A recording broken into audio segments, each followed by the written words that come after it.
నమస్తే welcome to our channel Sakshi debate లో కొమ్మినేని శ్రీనివాసరావు గారి ఒక ప్రోగ్రామ్ లో అమరావతి వేశ్యల రాజధాని అని చెప్పి ఘాటు వ్యాఖ్యలు చేసినటువంటి ఈ కృష్ణంరాజును అరెస్ట్ చేసినటువంటి విషయం మనకందరికీ తెలిసిందే.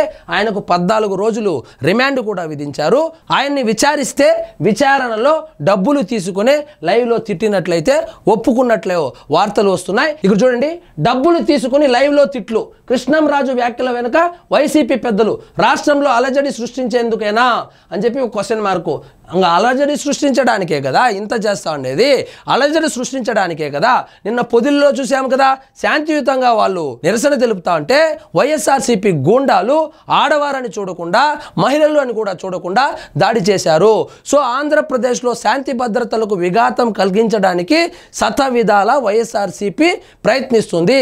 ఆ ప్రయత్నంలో భాగంగానే ఆంధ్రప్రదేశ్ రాజధాని అయినటువంటి అమరావతిని వేశ్యల రాజధాని అని చెప్పించి దానివల్ల ఒక వర్గం యొక్క ఒక ప్రాంతం యొక్క మహిళల యొక్క మనోభావాలను దెబ్బతీస్తే వాళ్ళు నిరసనలు తెలియజేస్తారు. తద్వారా శాంతి భద్రతలకు విఘాతం కలిగితే ఆ మొత్తం వ్యవహారాన్ని ఒక కూటమి ప్రభుత్వం వైఫల్యము అని చెప్పి చలిగాంచుకోవచ్చు అనేటువంటి చావు తెలివితేటలు ఇవి.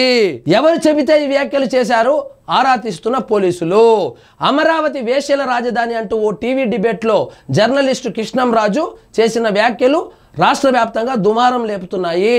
అయితే గత కొన్ని రోజులుగా తప్పించుకొని తిరుగుతున్న కృష్ణంరాజును పోలీసులు అరెస్ట్ చేసి కోర్టులో హాజరుపరచగా ఆయనకు న్యాయమూర్తి 14 రోజులు రిమాండ్ విధించారు. సో ఆయనకి 14 రోజులు రిమాండ్ అయితే విధించారు. ముందుగా సాక్షి డిబేట్లో మహిళలపై మాట్లాడిన మాటలను మళ్ళీ ఒకసారి వింటారా? 30 ఏళ్ల పాటు జర్నలిజంలో పనిచేసిన వ్యక్తి ఈ విధంగా మాట్లాడవచ్చా అంటూ కృష్ణంరాజును మంగళగిరి న్యాయమూర్తి ప్రశ్నించారు. ఇది మన భాషలో చెప్తాను చూడండి. 38 ఏండ్లుగా జర్నలిజంలో ఉన్నావు కదా, సిగ్గుందా నీకు? ఇట్లేనా మాట్లాడేది? ఇదే నా జర్నలిజం అంటే? సార్ తప్పైపోయింది సార్, డబ్బులు తీసుకొని ఏదో కొంచెం కకృతి పడి జగన్మోహన్ రెడ్డి గారి కంట్లో పడాలని ఈ విధంగా తిడితే రోజు సాక్షిలో డిబేట్లకు పిలుస్తారు, 10 రూపాయలు సంపాదించుకుందామని ఏదో కకృతి పడి చేశానని చెప్పుకొని వచ్చాడంట. ఏ ఆధారాలతో మీరు వ్యాఖ్యలు చేశారని ప్రశ్నించగా వార్తాపత్రికల ప్రతులు ఉన్నాయని కృష్ణంరాజు సమాధానం ఇచ్చారు. మీరు చెప్పుకోవాల్సింది ఏమైనా ఉందా అని న్యాయమూర్తి కృష్ణంరాజును ప్రశ్నించగా ఎటువంటి సమాధానం ఇవ్వకుండా మౌనం వహించారు. అనంతరం కృష్ణంరాజును గుంటూరు జైలుకు తరలించారు.